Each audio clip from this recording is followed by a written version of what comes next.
mais uma aula de literatura, né? Meu nome é Anderson e hoje nós vamos estudar o referente ao módulo 6 da apostila de vocês, que faz referência ao arcadismo, um novo movimento literário que nós vamos estudar na aula de hoje. Antes de entrarmos no arcadismo, especificamente falando, né, eu sempre gosto de fazer um contraponto com o movimento literário que nós estudamos anteriormente. Então, vamos recapitular. Até agora nós vimos o quinhentismo, que foi a primeira manifestação literária que aconteceu no Brasil, né? E tinha como objetivo, era uma produção feita por colonizadores para enviar, né, a colônias informações sobre a terra, quinhentismo. Depois nós vimos o barroco, que já era considerado um movimento literário tipicamente brasileiro, apesar de ter vindo influenciado pela Europa. Era brasileiro porque tinha autores brasileiros, né? E qual era o conflito do autor barroco que nós vimos na nossa última aula? Era aquela divisão entre a religiosidade e a razão, a religiosidade e a ciência. Se a gente voltar no contexto histórico do barroco, nós temos o quê? Um contexto da Contra-Reforma da Igreja Católica, que buscava combater o Renascimento, combater as ideias renascentistas que haviam florescido ali por volta do século XIV, né? Então, o barroco era aquele movimento que buscava combater o Renascimento, mas aquele autor ainda ficava dividido entre Deus e entre a ciência. Era um movimento de conflito, né? E agora, falando do contexto histórico do arcadismo, é curioso a gente voltar nesse contexto histórico para perceber como que o homem nunca está satisfeito com o que está acontecendo na sociedade. Ele sempre está em busca de mudanças. Nós tivemos o Renascimento, depois nós tivemos o Barroco tentando combater o Renascimento com a Contra-Reforma, e agora no arcadismo nós vamos voltar às ideias do Renascimento. O arcadismo é um movimento que busca retomar, né, as tendências artístico-científicas do Renascimento. Então, toda vez que a sociedade muda, chega um momento em que muda-se novamente. O homem nunca está satisfeito com a sua condição e as ideias antigas são abandonadas ou retomadas, né? Há sempre essa ideia de inovar, mas depois voltar a um passado longínquo para poder pegar alguma coisa daquele passado. Então, o contexto histórico do arcadismo é esse. É você sair mais uma vez do campo da religiosidade e retornar, né? Retornar às ideias científicas, às ideias mais racionais que estavam sendo difundidas antes do barroco. É importante a gente falar também, quando a gente fala de contexto histórico do arcadismo, na questão do fortalecimento da burguesia, né? Porque no período arcade, digamos assim, a burguesia estava sendo fortalecida, ainda não estava tendo uma posição de grande destaque, mas estava de uma maneira ou outra ganhando certo fortalecimento, né? E começando já a criticar ali a nobreza, criticar aquela concentração de poder, né? Aquele direito à propriedade que era exclusivo da nobreza. Então a burguesia, nesse contexto do arcadismo, estava florescendo, digamos assim, estava tendo uma ascensão, né? E isso também faz parte do contexto histórico arcade, ok? Nós temos também filósofos iluministas que moldaram algumas ideias centrais do arcadismo. Só para citar três desses filósofos, nós temos o Voltaire, que foi um filósofo bem influente nas suas críticas, né, nas críticas abertas que ele fazia à Igreja Católica. Ele chegou a ser preso várias vezes por criticar abertamente a Igreja, né, o que naquela época era impensável, porque nós estamos saindo de um contexto de barroco e nós temos um contexto puramente religioso, e aí esses filósofos aparecem para bagunçar um pouco as estruturas. Então o Voltaire, na sua crítica à Igreja Católica, né? Nós temos o John Locke com as suas ideias liberalistas, né? O John Locke era um filósofo que falava a favor do direito à propriedade, ele defendia a escravização, né? Ele defendia que todos deveriam ter direito à propriedade privada, né? Não todos, na verdade, os poucos que concentravam aquela propriedade privada deveriam manter aquela concentração de propriedade. Então as teorias liberalistas vêm lá do John Locke. E nós temos também o Rousseau, né? Que o Rousseau é o contrário do John Locke. Ele ia de choque às tendências liberalistas do John Locke, porque o Rousseau dizia que a sociedade só iria ser igual, né, quando todos tivessem acesso aos mesmos bens e por aí vai. Então esses três filósofos, não foram só esses três, né, mas foram três filósofos bem importantes para as ideias do arcadismo, né. É até interessante a gente voltar no John Locke, porque o John Locke tem a ideia de que o homem era uma folha em branco, né, e que eram as experiências do homem que iam preencher essa folha. Então ele refutava as teorias divinas, ele dizia que era a experiência que fazia o homem, né? E também a teoria do Rousseau de que a sociedade corrompia o homem nascia bom e a sociedade corrompia ele, né, diante dos acontecimentos, dos fatos sociais, dos acontecimentos sociais. Então, esses filósofos iluministas ganham bastante destaque no contexto histórico do arcadismo e moldam algumas ideias do movimento, né? Esse era o contexto histórico da época, o retorno às teorias científicas, né? A ideia desses filósofos, as ideias desses filósofos que chegaram, né, desses filósofos iluministas que chegaram para revolucionar o pensamento da época e o fortalecimento da burguesia, ok? Não estamos falando de uma burguesia potente ainda, estamos falando de uma ascensão, da burguesia começando a se fortalecer. Falando especificamente do arcadismo agora, vamos falar um pouquinho primeiro sobre esse nome, né? Porque o arcadismo, ele remonta uma região antiga e idílica da Grécia, né, da Grécia Antiga, a região de Arcádia, e era uma região supostamente dominada pelo deus Pan, um deus mitológico, né, e nessa região era habitada por pastores que eles viviam de modo simples, cultuando a natureza, cultuando as coisas simples da vida. Então o arcadismo vem de Arcádia, essa região idílica, essa região bucólica da Grécia Antiga, dominada por um deus mitológico e habitada por pastores que estavam ali somente para usufruir das coisas agradáveis da vida, das coisas simples da vida. Então o arcadismo retoma essa região aí de Arcádia, né?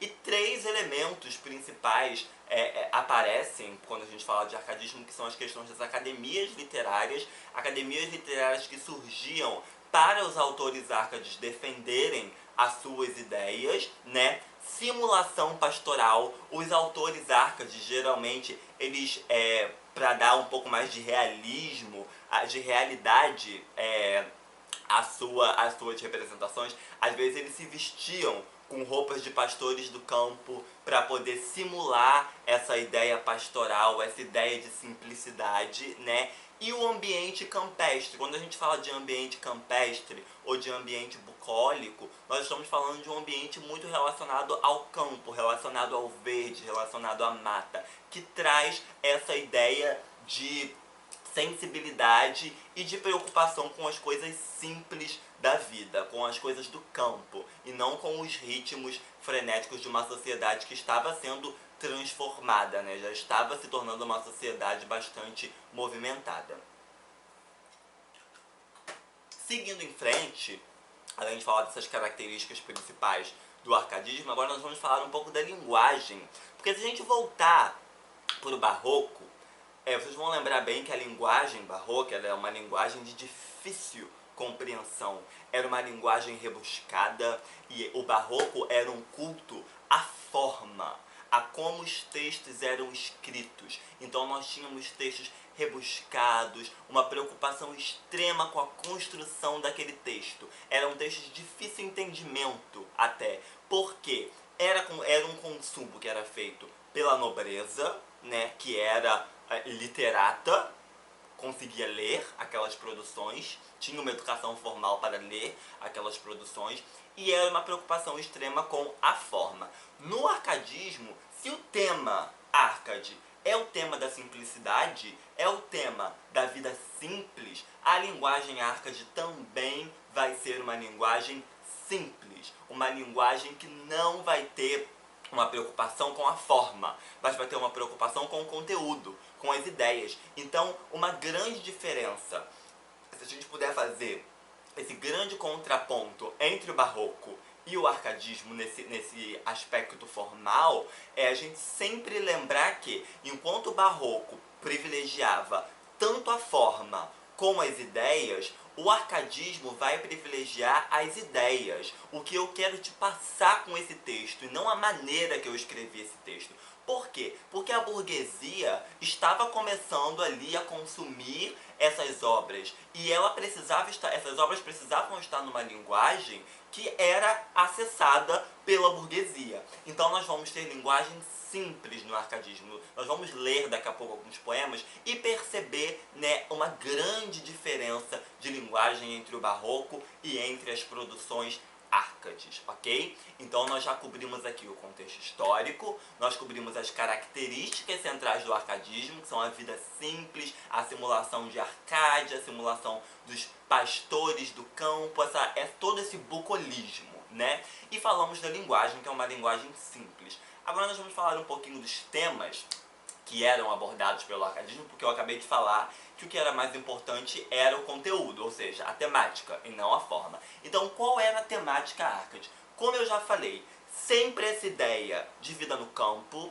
de um culto aos elementos da natureza, aos rios, às matas, aos elementos que vão propiciar ao homem essa fuga da cidade. Então, para estabelecer bem os seus temas, o arcadismo ele usava muito termos em latim para poder traduzir as ideias centrais do movimento. Então, 4 termos, na verdade 5 termos em latim, são chave para entender o arcadismo. Primeiro deles, fugere urbem. O que significa? É uma fuga da cidade. Fugere, verbo fugir, urben, o que é urbano. Então o arcadismo prega uma fuga da cidade. Eu vou fugir da cidade e vou encontrar o meu abrigo onde? No campo, na simplicidade do campo, ok? Segundo termo, áurea mediocritas. O que isso significa? Isso significa buscar um equilíbrio. Não me preocupar com não me preocupar com o que é medíocre, ok? Não me preocupar com futilidades. Eu vou me preocupar com o que é essencial para que eu viva, e não mais com as coisas medíocres e fúteis do mundo. O meu foco não pode estar em futilidades. O meu foco tem que estar no básico, no que eu preciso para viver. Terceiro termo, locus amoenos. Locus, lugar. Amoenos, ameno. Então, o lugar ameno. Onde é esse lugar ameno no arcadismo? É no campo. É deitado numa relva verde, é tomando um banho de rio. É lá, são os elementos do campo que eu vou encontrar esse locus amoenos, esse lugar ameno. E não é na cidade. Eu não posso encontrar essa tranquilidade na cidade. Eu não posso encontrar essa tranquilidade num ambiente urbano. Eu só posso encontrar essa tranquilidade no campo. Então é lá que eu vou encontrar esse lugar ameno, esse locus amoenos. Nós também temos um termo chamado inutilia truncati, ou seja, truncati é o verbo cortar e inutilia o inútil. Então lembra um pouco o áurea mediocritas, é cortar o que é inútil, cortar as inutilidades. E uma dessas inutilidades, um desses cortes, era a ideia do barroco de ter que ser uma coisa rebuscada. Isso para o arcadismo era uma inutilidade. Eu preciso cortar esse meu culto ao que era rebuscado, ao que era muito formal. Eu vou me focar aqui na minha mensagem. eu vou me focar no que é essencial para eu transmitir essa mensagem. Eu não vou ficar aqui sempre pregando a forma, se as pessoas não vão conseguir entender a minha mensagem. Então, a ideia do Inutile Truncate é cortar o que é inútil e focar apenas nas coisas úteis para eu entender essas ideias por trás do arcadismo. E nós temos o Carpe Diem, que já foi explicado no Barroco, porque já é um termo que era usado no Barroco. Por quê? No Barroco, vamos relembrar, nós tínhamos a ideia do homem dividido entre obedecer a Deus e seguir o mundo. Então o Carpe Diem, que significa aproveitar o dia, ele entrava no Barroco quando o autor barroco saía da igreja e ia curtir a vida, curtir o mundo, curtir os prazeres da carne. Então, por isso que o barroco também usou o Carpe Diem. E é um termo que o arcadismo aproveita, ok? Então, se o arcadismo diz inutile truncate, cortar as inutilidades, eu corto o que é inútil, mas eu pego o que é útil. Então o Carpe Diem não era uma inutilidade que precisava ser cortada, é algo que poderia ser aproveitado do barroco. E foi, que é a ideia de aproveitar o dia. Mas essa ideia de aproveitar o dia no arcadismo vai ser como? Vou aproveitar o dia onde? No campo, numa área bucólica, numa área amena, no meu locus amoenos. É lá que eu vou ter essa ideia do Carpe Diem. E não é mais na cidade, ok? Não é mais no ambiente urbano. Tudo bem? Tudo isso que eu falei do arcadismo até agora diz respeito ao arcadismo, né, de maneira universal. Mas nós podemos falar de algumas características do arcadismo especificamente no Brasil, principalmente porque o contexto histórico no Brasil era um contexto importante, né? Quando o arcadismo se desenvolve no Brasil, nós estávamos tendo aquela transferência de centro político do Brasil para o Sudeste por causa da descoberta do ouro em Minas Gerais, né? E nós também temos aquele contexto da Inconfidência Mineira, que era uma ideia que buscava o quê? Tornar o Brasil livre da coroa portuguesa, que foi fortemente combatido, né, pela coroa portuguesa. Então o arcadismo no Brasil acontece sob este contexto de Inconfidência Mineira, de transferência da região político-econômica do país para o Sudeste. Então é nesse contexto que o arcadismo se manifesta no Brasil. E as ideias da Inconfidência Mineira foram muito difundidas através dos autores árcades no Brasil, né? Então, em relação a tema, o bucolismo reaparecia, os valores da terra, né, os valores do campo continuaram presentes aqui no arcadismo brasileiro. Só que há duas características bem abrasileiradas, digamos assim, do arcadismo. Primeiro é o mito do bom selvagem, que foi relacionado à figura do índio. Porque quem é que vivia no campo no Brasil? Quem é que vivia no locus amoenos? Eram os indígenas, eram as tribos indígenas que sempre tiveram essa conexão com a natureza. Então quem era o bom selvagem? Quem era a pessoa, quem era a tribo que podia representar com mais perfeição essa ideia de buscar o bucolismo, de buscar o que é perto da terra? Eram os indígenas, né? Então cria-se aí esse mito do bom selvagem para os indígenas.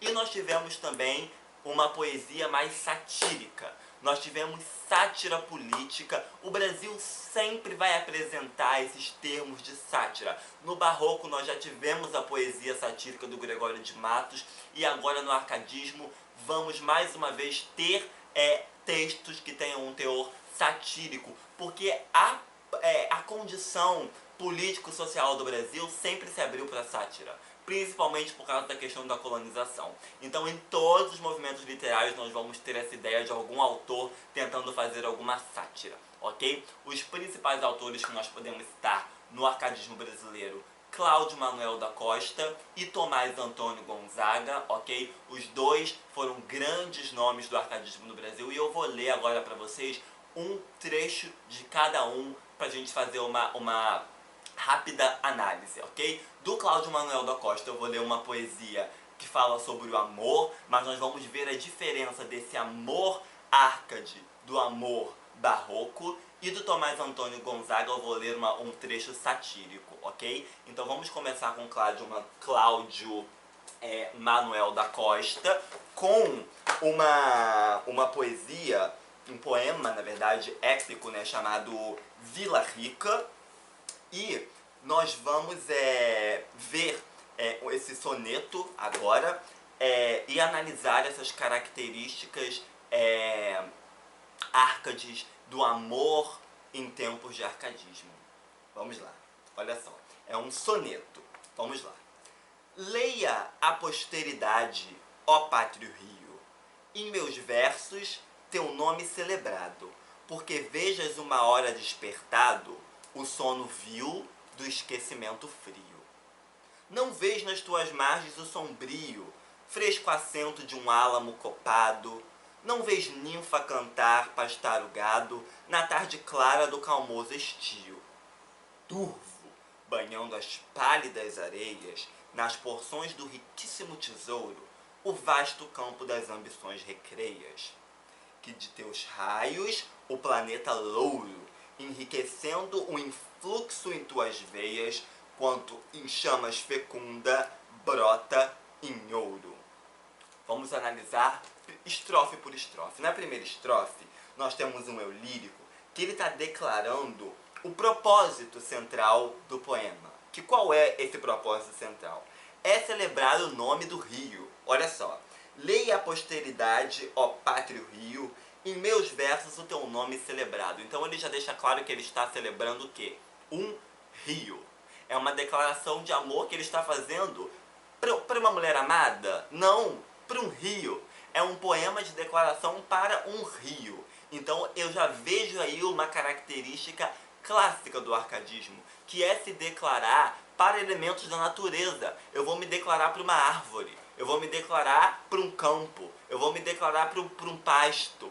Não vou ter mais a ideia barroca de me declarar para aquela mulher que vai me fazer ceder aos prazeres da carne. Não, agora eu vou me declarar para um rio, para um matinho, para uma ideia, né, de natureza, para uma ideia bucólica. Então essa é a ideia do amor árcade, sempre envolto em elementos da natureza. Vamos ver a segunda estrofe. Não vês nas tuas margens o sombrio, fresco assento de um álamo copado. Não vês ninfa cantar, pastar o gado, na tarde clara do calmoso estio. Então aqui nós temos uma referência negativa em relação ao locus amoenos, em relação ao lugar ameno pregado pelo arcadismo. Por quê? Eu estou olhando para as margens desse rio, mas eu não estou encontrando os elementos árcades. Eu não estou vendo uma árvore para me dar uma fresca. Eu não estou vendo um gado. Então, como é isso? Que ambiente é esse? É uma visão agora na segunda estrofe que ficou mais negativa em relação a esse locus amoenos, esse lugar ameno. Eu tenho um rio, mas eu não estou tendo as características do locus amoenos. Como é isso? Como isso é possível? Vamos entender na terceira estrofe. Turvo, banhando as pálidas areias nas porções do riquíssimo tesouro, o vasto campo das ambições recreias. Aí nós vemos na terceira estrofe qual é a causa da celebração desse rio. E qual é? É o ouro, minha gente. O que tem no fundo desse rio? Ouro. Nós estamos falando, mais uma vez, da época de descoberta de ouro em Minas Gerais. Então, esse rio ele é louvado não por oferecer um ambiente ameno, não por oferecer árvores, pasto, não por remontar o locus amoenos, mas ele é louvado porque ele tem ali ouro, ele tem ali riqueza, ok? Esse é o motivo do louvor, do culto a esse rio. E olha só, que de seus raios o planeta louro, enriquecendo o influxo em tuas veias, quanto em chamas fecunda, brota em ouro. O que é esse planeta louro? É o Sol. O Sol faz com que o fundo do rio, o ouro que está ali naquele rio, se torne visível, né? Há o reflexo do Sol no ouro e aí torna essa riqueza visível. Então olha essa ideia do amor em tempos árcades. Eu vou me declarar a um rio e eu vou perceber que esse rio está trazendo o quê? No contexto brasileiro, no contexto do arcadismo brasileiro, trazendo riqueza, trazendo o ouro, ok? Essa é uma ideia bem interessante desenvolvida pelo Cláudio Manuel da Costa nesse poema. Era um amor a um rio que traz o ouro, que traz a riqueza, ok? Esse foi um poema do Cláudio Manuel da Costa. E agora eu gostaria de ler para vocês um trecho satírico do Tomás Antônio Gonzaga. Porque, gente, o Tomás Antônio Gonzaga, ele tinha um pseudônimo chamado de Critilo. Pseudônimo é um nome falso, né? Chamado de Critilo. E ele trocava correspondências com a capital do Chile, Santiago. Ele tinha um amigo chamado de Doroteu, provavelmente também um pseudônimo, e eles trocavam correspondências falando sobre a situação político, social, econômica dos países, né? E essas correspondências foram chamadas de cartas chilenas. Só depois de muito tempo descobriu-se que a autoria dessas cartas chilenas eram de Tomás Antônio Gonzaga. Nessa questão da autoria ficou bastante oculta, até que descobriu-se que pertenciam a ele. E nessas correspondências ele fala muito mal do então governador de Minas Gerais, que ele dá o apelido de Fanfarrão Minésio. Então, há essa ideia de sátira, porque há uma crítica política local daquela época. Vamos perceber o que Tomás Antônio Gonzaga fala nessa sátira. Lembrando que Tomás Antônio Gonzaga também escreveu poemas de amor, poemas Árcades de Amor, ok? Ele também foi um grande nome, e eu vou deixar aqui um link para vocês verem outros poemas dele, mas eu decidi ler uma sátira dele, já que nós já lemos O Amor, do Cláudio Manuel da Costa. Mas o Tomás Antônio Gonzaga também foi um grande escritor de poemas amorosos no arcadismo, ok? Mas vamos ver uma sátira, olha só. Aquele Doroteu, que não é santo, mas quer fingir-se santo aos outros homens, pratica muito mais do que pratica quem segue os são caminhos da verdade. Mal se põe nas igrejas de joelhos, abre os braços em cruz, a terra beija, entorta o seu pescoço, fecha os olhos, faz que chora, suspira, fere o peito e executa outras muitas macaquices, estando, em parte, onde o mundo as veja. Assim, o nosso chefe, que procura mostrar-se compassivo, não descansa com estas poucas obras, para dar-nos da sua compaixão maiores provas. Então ele está falando da cara de pau desse governador que finge ser uma pessoa religiosa, que finge ter compaixão apenas em momentos públicos, para todo mundo ver que ele é aquele ser humano que na verdade ele não é. Então a sátira vem dessa ideia de ridicularizar essa imagem do governador, ok? Gente, estas são as informações de hoje sobre o arcadismo, ok? É um movimento que busca fazer uma retomada dos valores. Não há nada aqui de religioso, como nós vimos no Barroco, no movimento anterior.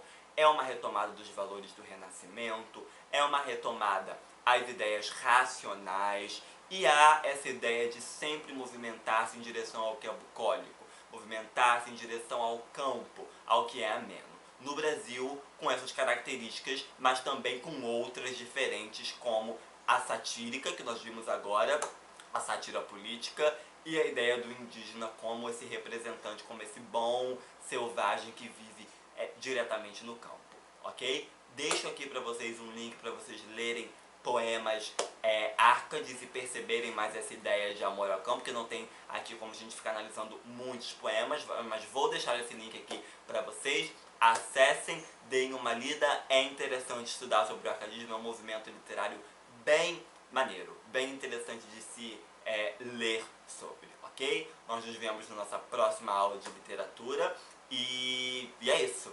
Obrigado mais uma vez pela atenção, galera, e até a próxima.